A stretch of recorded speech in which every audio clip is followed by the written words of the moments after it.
हर हर महादेव। जय माता दी। आज हम आप लोगों को रथ सप्तमी व्रत कथा सुना रहे हैं जो माघ मास में किया जाता है। इस कथा के बिना अधूरा है। रथ सप्तमी व्रत हम आप लोग को सुनाने जा रहे हैं। रथ सप्तमी व्रत की कथा। सनातन धर्म में सूर्य देव को जीवन का स्रोत और आरोग्य का प्रदाता माना गया है। माघ मास के शुक्ल पक्ष की सप्तमी तिथि को मनाया जाने वाला रथ सप्तमी पर्व विशेष रूप से सूर्य उपासना का पर्व है। इसे अचला सप्तमी भी कहा जाता है। पुराणों के अनुसार इस दिन भगवान सूर्य 7 घोड़ों वाले रथ पर सवार होकर आकाश में प्रकट हुए थे। आज 25 जनवरी 2026 को रथ सप्तमी का पर्व मनाया जा रहा है। यह केवल एक धार्मिक उत्सव नहीं है बल्कि स्वास्थ्य, जीवन शक्ति, धन और संतान की प्राप्ति का मार्ग भी माना गया है।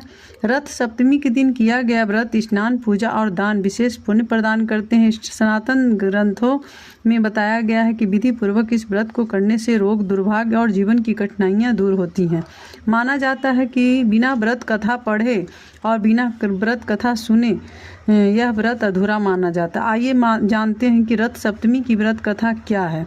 रथ सप्तमी व्रत की पौराणिक कथा है कि पुराणों के अनुसार भगवान श्री कृष्ण के पुत्र सांब अत्यधिक बलशाली और अभिमानी हो गए थे। उनके शारीरिक बल के चलते उन्हें अपने आप में घमंड था। एक बार प्रख्यात ऋषि दुर्वासा तपस्या के बाद कृष्ण से मिलने आए।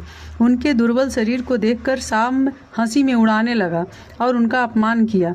दुर्वासा ऋषि क्रोधित हुए और सांब को कुष्ठ रोग का श्राप दे दिए।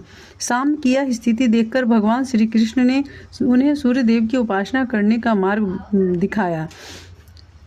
सांब ने पिता की आज्ञा मानते हुए सूर्य व्रत शुरू किया।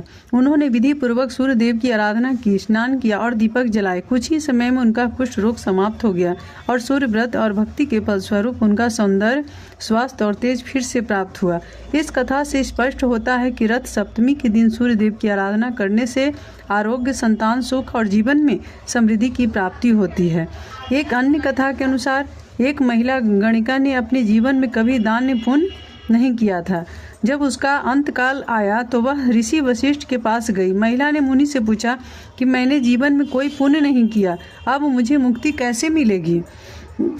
वशिष्ठ मुनि ने उत्तर दिया कि माघ मास की शुक्ल सप्तमी, जिसे अचला सप्तमी कहा जाता है, विशेष पुण्यकारी तिथि है। इस दिन किए गए दान पुण्य और व्रत का फल अन्य दिनों की तुलना में 1000 गुना मिलता है। उन्होंने बताया कि इस दिन पवित्र नदी में स्नान करें, सूर्य देव को जल अर्पित करें, दीपदान करें और दिन में एक बार नमक रहित भोजन करें। गणिका ने मुनि के निर्देशानुसार यह व्रत और दान किए। कुछ ही समय में उन्हें पुण्य और मोक्ष की प्राप्ति हुई। उनकी आत्मा को स्वर्ग प्राप्त हुआ और वे स्वर्ग के अप्सराओं के प्रधान बन गई।